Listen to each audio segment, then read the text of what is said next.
complaining to police about her gang rape was the beginning of a new nightmare for Kajal. Officers detained the young woman from Madhya Pradesh state in central India.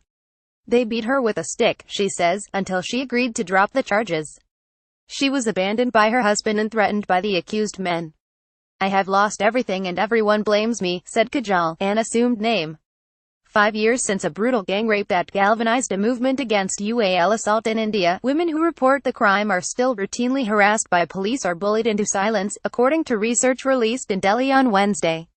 The Human Rights Watch report found that willingness to report rape and other UAL offenses had significantly grown, but was often stymied by regressive community attitudes, particularly outside big cities. In one case highlighted in the report, a low-caste woman from Haryana state was pressured by her village council to sabotage a trial against 6 men from a more powerful caste charged with raping her. "She didn't have another way," a relative of the woman told HRW. "If you want to live in the village, you have to listen to the councils." Implementation of laws intended to protect women, passed after the 2012 attack on student Jyoti Singh, was also patchy, activists said. Researchers discovered one hospital in Rajasthan state continued to administer 2-finger tests, in which doctors insert fingers into the vagina to determine if a woman is ooly active, though the practice was banned across India in 2013. And though a 2015 law also mandates that victims be paid a minimum of 300,000 rupees £3,526 in compensation, just 3 of the 21 rape survivors interviewed by HRW had received any money. Access to support services such as healthcare or legal aid was also inadequate.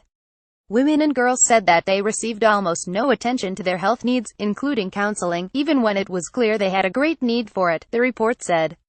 Brinda Grover, a Supreme Court lawyer who specializes in UAL assault cases, said the willingness of women to report UAL crimes had grown miraculously. Nearly 35,000 rape cases were reported to police and 7,000 convictions recorded in 2015, a nearly 40% increase in 3 years. "Women are fighting against very heavy odds and are not giving up," Grover said. "Even if they have to leave home or their families, they are seeking justice. The system is no longer going unchallenged." Many individual judges and police officers had also emerged as leaders in trying to make the system work, she said.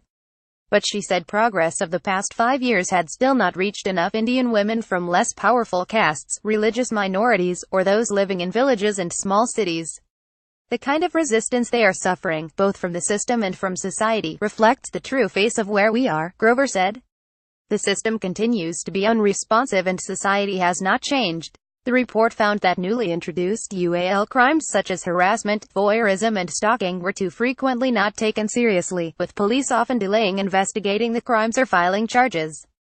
In some cases, accused men used the delays to make threats against the alleged victims and their families. "What is needed is proper training, procedure and accountability for public officials who fail to uphold the security, dignity and rights of survivors," said Meenakshi Ganguly, HRW's South Asia director. "It takes time to change mindsets, but the Indian government should ensure medical, counseling and legal support to victims and their families, and at the same time do more to sensitize police officers, judicial officials and medical professionals on the proper handling of UAL violence cases." The report, based on more than 60 interviews, also recommended that India urgently implement a victim and witness protection program.